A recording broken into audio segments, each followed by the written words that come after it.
Shedaralun, personel militer Rusia melakukan latihan tempur bersama Rusia untuk melakukan operasi ofensif.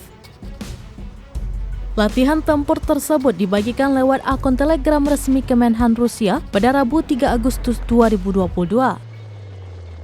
Dalam keterangannya dituliskan latihan skala besar ini memusatkan serangan lewat darat, laut, dan udara. Latihan ini merupakan latihan tempur terbesar yang pertama kali diadakan dalam sejarah Rusia. Terlihat dalam video, Rusia mengerahkan semua peralatan tempur mulai dari pesawat, helikopter, sistem peluncur roket, hingga stasiun rudal anti pesawat.